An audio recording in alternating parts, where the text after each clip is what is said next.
18 degrés à Cotonou et environ avec de probables risques de précipitations. Mesdames et messieurs, bonjour, les titres. Une période pluvieuse sans dégâts dans la plupart des quartiers sujets à l'inondation. Le programme d'assainissement pluvial de Cotonou, PAPC en cours dans plusieurs rues de la ville, montre déjà ses avantages. Suivez dans ce journal le constat fait par une de nos équipes. Premier congrès scientifique du service de santé des armées du Bénin. Les assises ont pour objectif de mettre le service de santé des armées face aux défis sanitaires et sécuritaires du moment. Les détails dans un instant. Et puis, organisation de la première édition de la Semaine nationale de la microfinance Sénamif par le ministère des Affaires sociales et de la microfinance. Les activités qui vont se tenir du 22 au 25 septembre prochain en collaboration avec plusieurs partenaires ont été dévoilés aux hommes des médias à la faveur d'un point de presse. Les détails à suivre.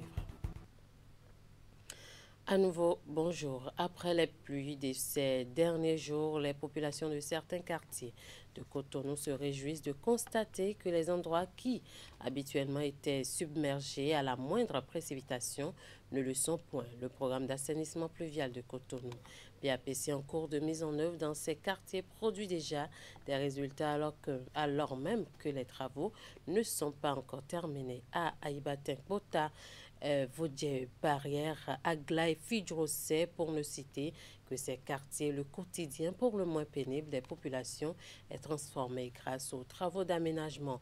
Plus de détails dans ce reportage de Virgile Arodagnon et Henri Ganti. Aïbatin-Bota, un quartier dans le 13e arrondissement de Cotonou. Dans la descente de cette rue appelée rue Malboro se trouve un carrefour, aujourd'hui en cours d'aménagement. Il y a quelques années encore, ce rond-point était un point noir de ce quartier. Convergence des eaux de ruissellement collectées par les rues secondaires, cet endroit devenait à chaque saison pluvieuse un casse-tête pour la mobilité des populations environnantes. Depuis un certain temps, on sait que dans la descente de cette rue-là, c'est franchement un marigot. Ça fait qu'on était vraiment embêtés. Il suffit d'une petite pluie que l'eau stagne et puis c'est de façon permanente et régulière. Maintenant, écoutez, il y a un changement, vous le constatez vous-même. Les changements qu'on observe aujourd'hui et qui font le bonheur des populations d'Aïbatin-Bota, mais aussi celui des habitants de plusieurs autres quartiers de Cotonou, notamment à Gbedegbe, sont le fruit du PAPC, Programme d'assainissement pluvial de Cotonou. Ce projet, mis en œuvre par le gouvernement, vise à réduire significativement la vulnérabilité de la ville face aux inondations et à renforcer la qualité de vie des populations, en l'occurrence dans les quartiers défavorisés. Comme vous le constatez, ça a démarré. À une grande vitesse, nous sommes en train de constater la réalisation effective. Ces travaux profitent non seulement aux populations de Aïbatin-Bota, à toute la ville de Cotonou et à tout Béninois, même à des étrangers. Mais n'importe qui veut passer par ici passe maintenant aisément. Où est le problème? Ça ne se pose pas, c'est une grande satisfaction. On tire le coup de chapeau à ce gouvernement-là qui, pas seulement ici, il y a plusieurs autres endroits que vous connaissez très bien, a essayé de faire quand même du beau dans le pays. La grande pénétrante de Sinoutin se trouve à quelques 10 minutes de marche de la rue Malboro. Grâce au programme d'assainissement pluvial de Cotonou, les crevasses et les stagnations d'eau puante, qui étaient le quotidien des populations sur cette voie, ne sont plus que de vieux souvenirs. Je suis vraiment contente de la voie qu'ils ont faite parce que en ce temps où je venais ici, la voie n'était pas vraiment bonne et c'était vraiment compliqué pour les gens de pouvoir passer, surtout en temps de pluie. Ce n'était pas du tout la peine. Donc nous sommes vraiment contentes. Parce qu'il fut de cela 3 ans, il n'y avait que des nids de poules ici. Et en saison pluvieuse, c'est vraiment pénible de circuler. Maintenant, vous voyez vous-même, il y a des pavés un peu partout. C'est très bien. Mais néanmoins, si au fond là-bas, ils peuvent nous faire traverser le bas-fond pour qu'on tombe directement sur le stade, ce serait aussi très bien aussi. Vaudier Barrière, Aïbatin-Bota, Fidjrosset, Agla, bref, la plupart des quartiers défavorisés de Cotonou sortent progressivement de leur situation de vulnérabilité et le souhait des populations est que le programme se poursuive. Le service de santé des armées du Bénin face aux défis sanitaires et sécuritaires contemporains, c'est le thème qui sert de base aux réflexions de ces premiers congrès scientifiques du service de santé des armées du Bénin. À cette rencontre, plusieurs autorités politico-administratives, médecins, le haut commandement militaire et une forte délégation gouvernementale à leur côté pour pousser plus loin les réflexions des sœurs d'armes venues de divers horizons. Ouverts ce mercredi 17 septembre 2025, les échanges s'étendent sur 3 jours. Compte rendu. À ce premier congrès scientifique du service de santé des armées du Bénin, chercheurs, enseignants, partenaires, médecins militaires et civils apportent leur pierre à la construction d'une réflexion collective autour des défis sanitaires et sécuritaires contemporains. Notre objectif est non seulement d'échanger avec la communauté scientifique nationale et internationale, mais aussi de montrer notre volonté de mutualiser nos expertises médico-militaires. Le thème général de ce congrès qui est « Le service de santé des armées du Bénin face aux défis sanitaires et sécuritaires contemporains » est plus que pertinent en ce sens qu'il permettra de mener une réflexion stratégique couvrant tous vos champs de compétences en restant collé à l'actualité brûlante. Au regard de la qualité des participants et de la richesse du programme scientifique, je n'ai aucun doute que les fruits tiendront la promesse des fleurs. Placée sous le signe du partage d'expériences scientifiques et du savoir-faire opérationnel, cette rencontre marque un tournant décisif dans le rayonnement du service de santé des armées au Bénin. Un adage populaire dit « Pas de victoire sans la capacité de protéger et de soigner ». Et le service de santé des armées a brillé par ses efforts progressifs dans la protection et les soins pour la victoire. Cependant, malgré ces exploits qui garantissent la continuité de l'action opérationnelle et contribuent à la résilience de notre pays face aux crises, des défis restent à relever dans le temps et dans l'espace. C'est donc parti pour 3 jours de réflexion, d'engagement, de vision et de perspective pour améliorer la politique de santé nationale. Le commandant de la garde nationale du Dakota du Nord des États-Unis d'Amérique a effectué ce mardi une visite à la garde nationale du Bénin, une visite de travail à la caserne militaire de Dessa à Alada pour en savoir un peu plus sur ce qui se fait au sein de cette 4e composante de l'armée béninoise, ses missions et ses différents challenges. Sa descente au Bénin découle des liens de coopération militaire entre l'armée béninoise et celle des États-Unis. Voici les précisions. Descente du commandant de la garde nationale du Dakota du Nord des États-Unis à la caserne militaire de Dessa, ici à Alada. Des honneurs dus à son rang lui sont ici faits après ses premiers pas dans les locaux de la garde nationale du Bénin, aux côtés du colonel Faïzou Gomina, chef d'état-major de cette force militaire. Le salut militaire offre ici un accueil digne du nom à l'adjudant général Mitt Johnson, venu pour mieux connaître la garde nationale du Bénin. L'hôte et sa suite ont eu droit à une présentation détaillée de cette 4e composante de l'armée béninoise avec ses différentes missions, son organisation, ses performances et ses différents défis. La présentation s'est aussi accentuée sur les infrastructures et diverses installations de la caserne militaire de Dessa. La séance de travail a aussi été marquée par des échanges fructueux entre la délégation américaine et la partie béninoise. Nous avons souhaité que la coopération se développe, aille plus loin dans la lutte contre les IED, mais également dans les actions humanitaires que nous allons faire, en particulier les actions médicales gratuites à l'endroit des populations, mais également cette nécessité d'aller au secours des victimes des catastrophes naturelles, des accidents de la route.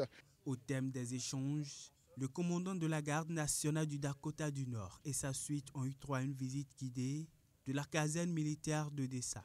Une étape marquante de leur visite au cours de laquelle ils ont pu observer de plus près quelques infrastructures et installations déjà opérationnelles et même toucher du doigt certains outils d'exercice militaire. Je suis comblé d'avoir eu l'opportunité de visiter cette merveilleuse infrastructure de la garde nationale.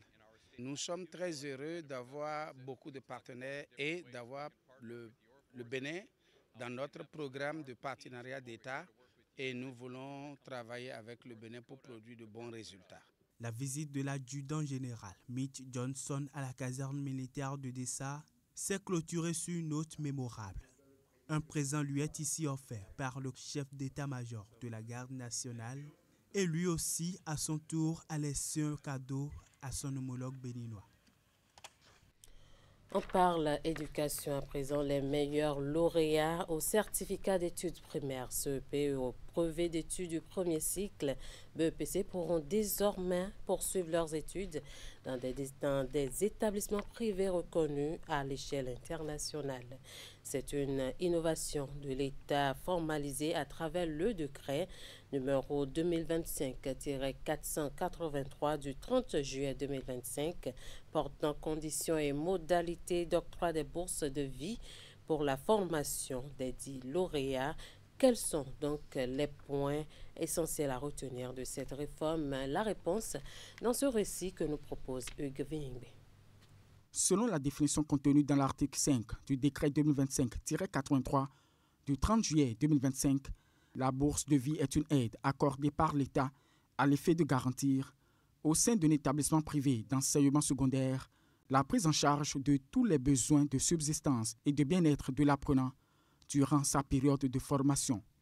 Elle inclut, entre autres, dans le cadre d'un internat, les frais liés à l'hébergement, l'alimentation, le loisir et la santé. Conformément à l'article 4, la sélection des lauréats éligibles à cette bourse d'études de l'État s'effectuera parmi les plus performants au niveau départemental sur la base du lieu de composition. Les postulants du certificat d'études primaires seront choisis en fonction de la moyenne de classement pour l'entrée en classe de 6e, tandis que pour les lauréats du brevet d'études du premier cycle, c'est la moyenne obtenue à l'examen qui retiendra l'attention. Les bourses de vie seront attribuées seulement à l'issue d'un test organisé par le futur établissement d'accueil. À propos, sont concernés par cette innovation majeure du gouvernement, au terme de l'article 2, les écoles disposant d'un cadre de programmes de formation et de vie scolaire de qualité élevée, d'un internat et offrant chaque année des bourses d'études aux meilleurs lauréats aux examens du CEP et du BEPC. À noter que selon les dispositions de l'article 6 du décret, les lauréats issus de parents ou sous l'autorité d'un tuteur justifiant de moyens suffisants ne peuvent accéder à la bourse de vie.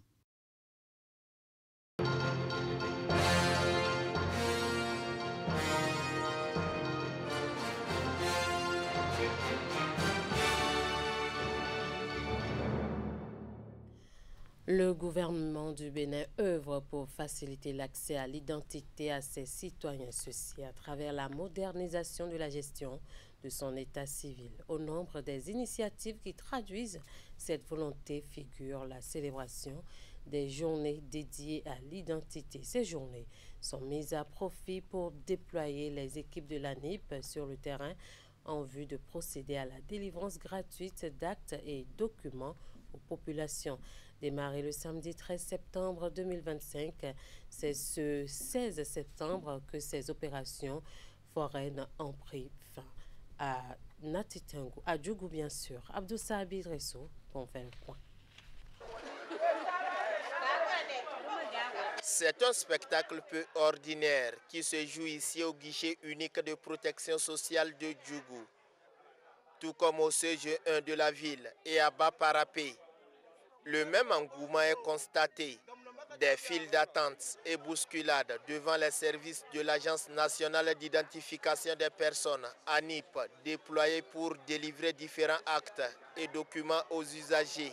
L'opération en cours consiste à se rapprocher davantage de nos populations pour la mise à jour de leurs données et l'enrôlement au RAVIP des personnes non encore prises en compte au Registre national des personnes physiques, ainsi que la délivrance à titre gratuit, pour le rappeler, des pièces telles que l'acte de naissance sécurisée, la carte CIP et la carte C'est moi.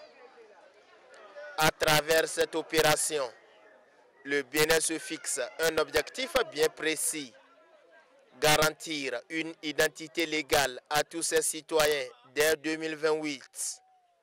Un engagement qui se traduit dans ses actions de proximité et de facilité accordées aux populations. Lesquelles populations qui voient une lueur d'espoir dans cette démarche? Je viens de Nati Tengou, j'ai amené mon enfant pour faire la vie et je suis vraiment contente pour tout ce que vous avez fait pour nous. Merci aussi au gouvernement pour ce projet qu'il a mis pour nous, pour sauver nos enfants. Merci. Bon, je suis ici depuis 7 heures au CG1 pour faire la vie de ma fille. Il y a beaucoup de monde, quoi. Tout le monde n'est pas satisfait encore jusqu'à présent. Bon, ça fait déjà 3 jours que je viens pour la mise à jour du numéro de la carte de ma soeur. Ça fait aujourd'hui 3 jours si je viens sans gain de cours. Et à ma grande surprise, aujourd'hui, j'entends dire que c'est le dernier jour. Le délai, c'est aujourd'hui, ça va terminer. Pour une prise en compte d'un grand nombre d'usagers, des doléances sont formulées à l'endroit du gouvernement engagé pour une identification inclusive et sécurisée. Je salue d'abord l'initiative de son Excellence Patrice Talon et son gouvernement. C'est une très bonne chose d'initier les trucs comme ça gratuitement pour sa population. Cela témoigne combien de fois il est engagé et il est soucieux, n'est-ce pas, de sa population. Maintenant, nous leur demandions, si c'est possible, c'est une doléance d'augmenter le délai. Parce que beaucoup, vous voyez le monde qui est ici, beaucoup n'ont pas eu satisfaction. Je remercie d'abord le président Patrice Talon et ses ministres et les députés aussi. C'est une doléance. Je sais que c'est aujourd'hui, ça va finir. Mais ils n'ont qu'à essayer de revoir. Et s'ils veulent, ils vont nous encore donner, même si c'est une semaine encore, pour que ceux qui sont là, regardez le monde. Vraiment, même s'ils disent que pendant 1 mois, ça ne peut pas couvrir tout du tout. Donc ils n'ont qu'à essayer encore de nous donner quelques jours ou bien quelques semaines. Ces opérations, faut-il le rappeler, s'inscrivent dans le cadre des journées dédiées à l'identité. Elles ont démarré depuis le samedi 13 septembre 2025.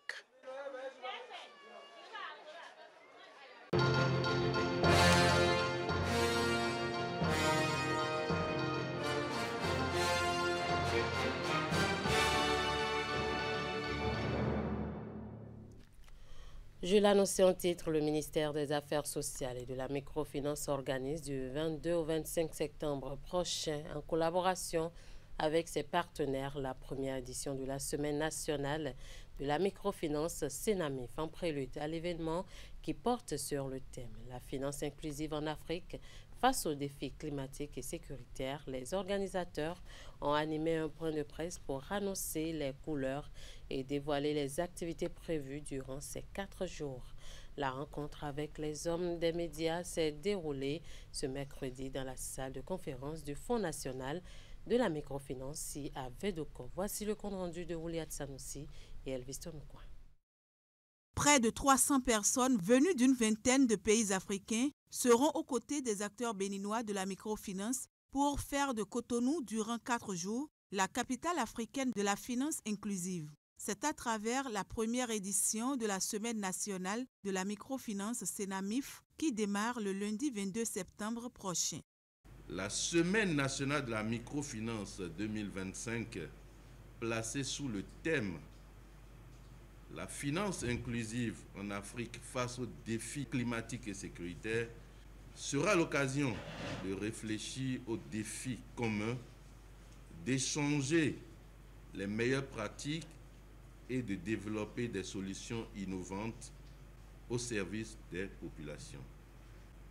Conférence inaugurale, panel d'experts, ateliers, expositions, animations, de stands, séances d'éducation financière, les rencontres B2B pour stimuler des partenariats stratégiques et la soirée de distinction rythmeront ces 4 jours.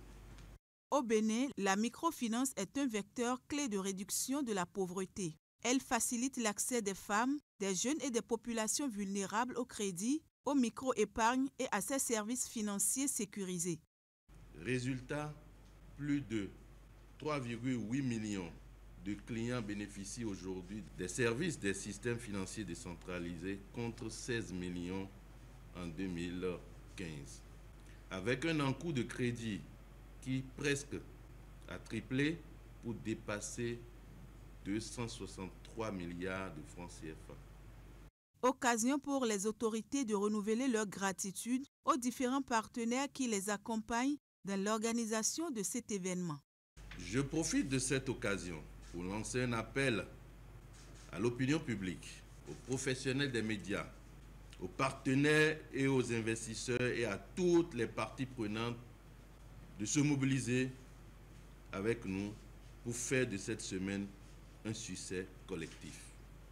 La Semaine nationale de la microfinance se tiendra au Palais des Congrès de Cotonou. Les travaux de cette première édition prendront fin le jeudi 25 septembre 2025. L'événement est co-organisé avec le Luxembourg. Au cours de ce point de presse, la chargée d'affaires de l'ambassade de Luxembourg au Bénin a justifié l'implication de ce partenaire stratégique du Bénin dans l'organisation du dit événement. On écoute Stéphanie Afonso à ce sujet. Le Luxembourg occupe aujourd'hui une position de premier plan dans le secteur de la microfinance à l'échelle internationale. On est reconnu comme centre financier responsable et un acteur engagé dans la promotion de la finance inclusive. Ceci va de pair avec la stratégie nationale que nous avons en route pour 2030, qui fait effectivement de la finance inclusive un levier essentiel pour atteindre les objectifs du développement durable. C'est donc un honneur, effectivement, pour le Luxembourg de pouvoir accompagner, soutenir cette édition de la Semaine nationale de la microfinance qui se tiendra la semaine prochaine du 22 au 25 septembre et qui réunira, comme l'a dit le directeur, des représentants institutionnels, des acteurs privés, des experts internationaux et des bénéficiaires du secteur. Le Luxembourg salue cette initiative qui vise à promouvoir les bonnes pratiques, favoriser le dialogue entre toutes les parties prenantes et à renforcer l'inclusion financière qui est au service de la lutte contre la pauvreté. Pour ma part, je suis convaincue, et je l'espère, que cette semaine sera un moment fort de réflexion, de partage d'expériences et de formulation de solutions innovantes pour bâtir ensemble une finance plus inclusive, plus verte et plus résiliente. Ainsi s'achève ce 13h au Bénin. Merci de nous avoir suivis. Merci à toute l'équipe de rédaction, de réalisation et de diffusion. Passez un très bon après-midi en compagnie des programmes de Canal 3 Bénin.